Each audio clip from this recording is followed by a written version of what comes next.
Well guys, welcome back, and you guys are in luck because what I've decided to do is throw in a bonus crankbait template and tutorial for you. So what we're going to make today is a 115mm jointed crankbait. I thought I'd do something a little bit different, something a little bit more challenging. Once again, a balsa lure. So let's get started. Here's the template, which you can print from the link below this video. I'm just going to transfer this to a piece of 12mm thick balsa.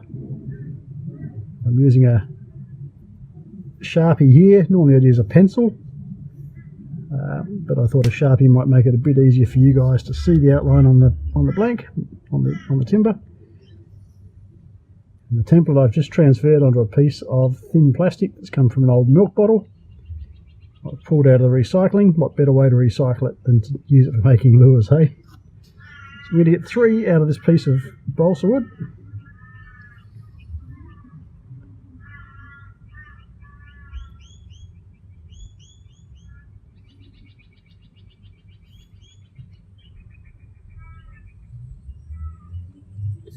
And as I did in the first tutorial, I'm just going to separate those lure blanks now. You have to excuse the light. I'm still in the backyard here, still not in the workshop.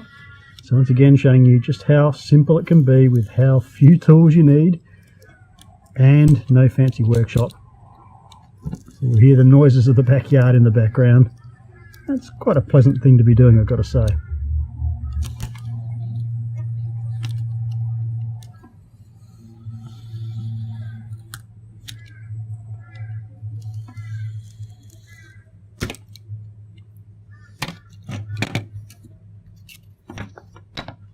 Alright, and as I did last time, what I'm going to do now is just trim away some of that waste until I get down somewhere close to the line, keeping the blank nice and square.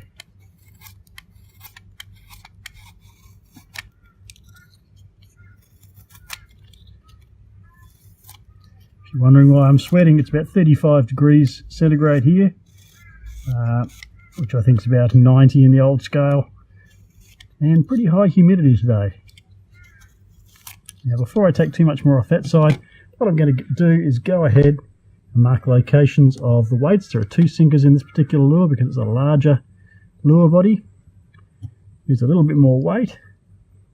So we've got one there, we've got a hook hanger there, another sinker there, diving lip,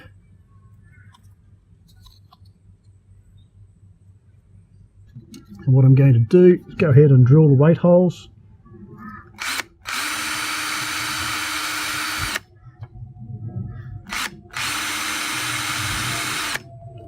There we go. And then I'll mark that centre line once again.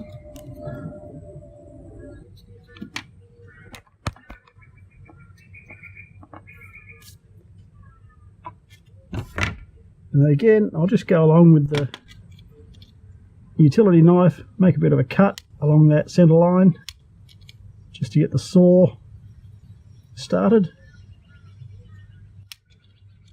and then I'll run my hacksaw down that centre line and cut myself a through wire slot.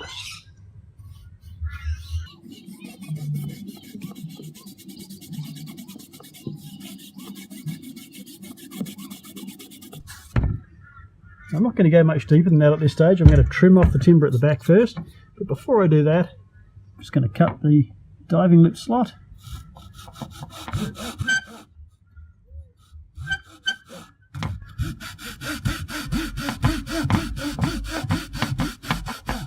There we go. That'll need to be opened up with a bigger saw. Now I'm just going to take off some of the waste here.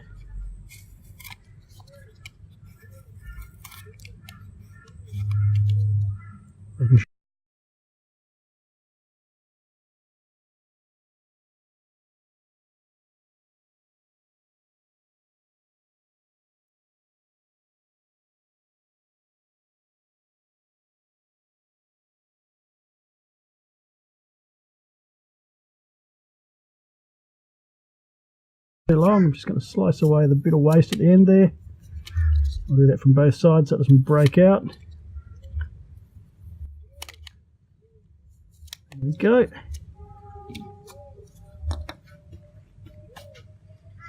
Now what I'm going to do is mark the location of the break, because it is a broke back lure. So it's going to get cut across there. That doesn't look quite right because I want it to be nice and horizontal. Across like that. So I'm going to go ahead now and I'm going to make that. So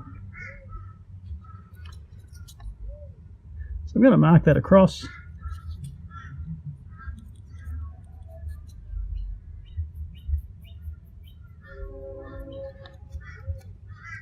And then what I'm going to do is take my hacksaw. I'm going to cut part way through, but not all the way. Like so, about 2/3 of the way through, 1/3 from each side, 1/3 remaining in the middle, like so. Then I'll go ahead and I'll mark the top profile and I'll start to shape that. Now I haven't got a template made for this top profile yet because this is a new design, so I'm going to mark the center line. I just want to keep it a fairly simple profile from above.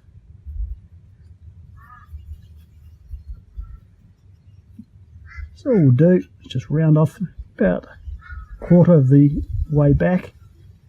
Just round it off like so, and towards the back,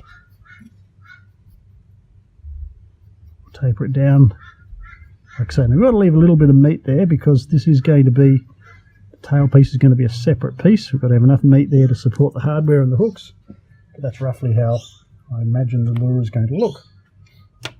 So now I'll get to work with a knife, trim away that waste.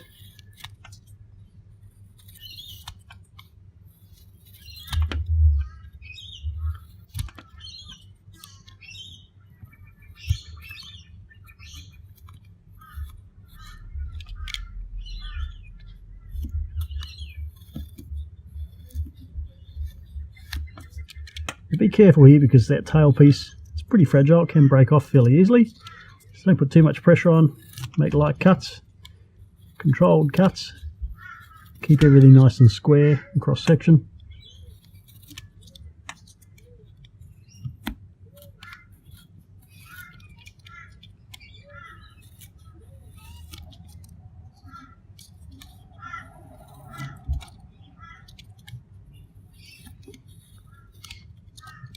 Just like so.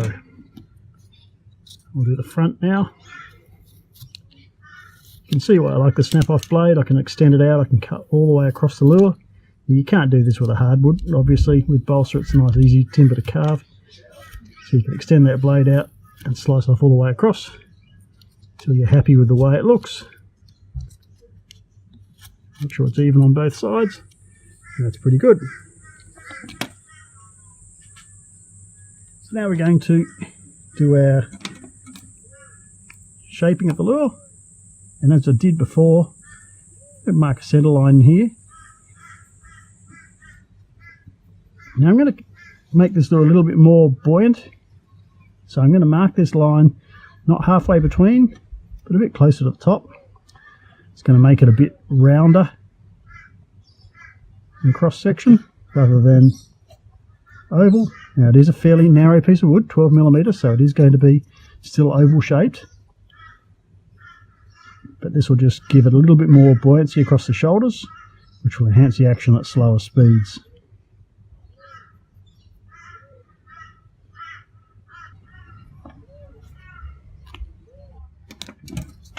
And we'll just pare away that little bit of waste between those carving lines.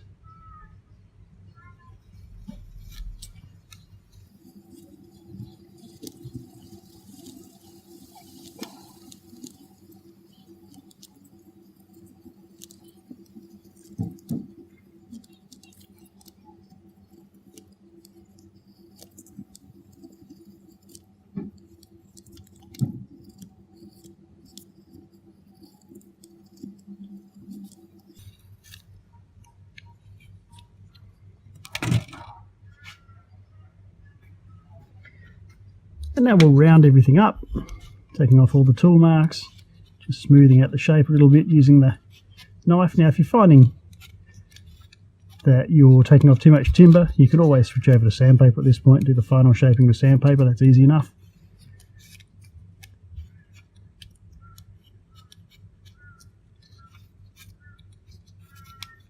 It's going to be rounder at the belly, it's going to be a bit flatter on the sides.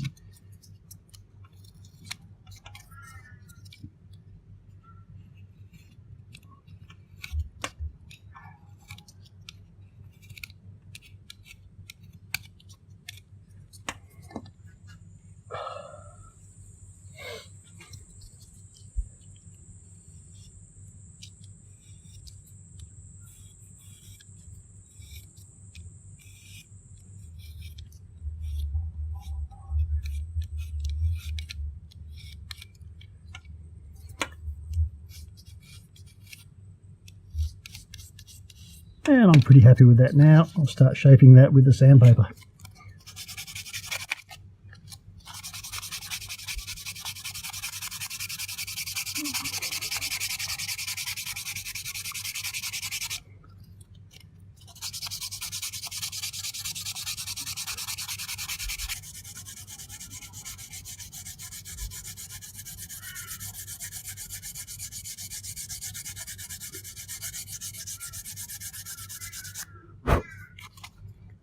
And there's the final shape. So what I'm going to do now is just separate the two parts very, very gently.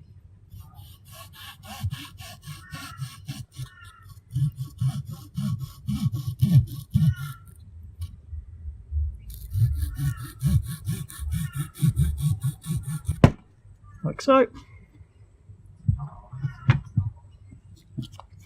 And just smooth off the ends,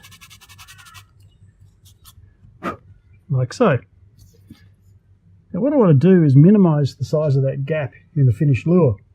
So how I'm going to do that is by drilling a hole into here. Now you can see that the through wire is not going deep enough. I want that through wire to be central in here, so I'm going to start by drilling a hole just about here. I'm going to open up a little crater like that, which I'll then shape with sandpaper. So I'm going to drill a hole with a 6mm drill bit. This is not a brad point bit, just a twist bit. Just like so. Not too deep.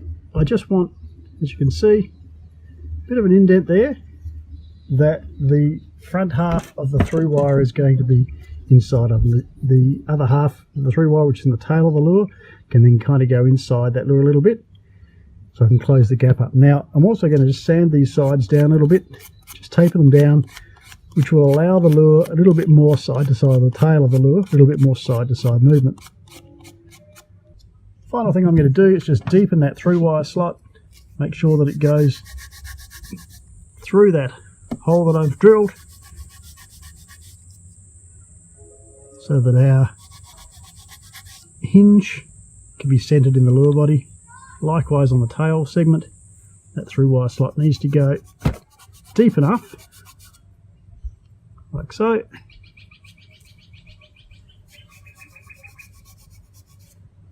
Without going right through the lure, obviously, that it can be centered in the lure. So that's it. I'm going to go away and harden the timber, and then we'll come back and do the assembly of that lure later on. Bye for now.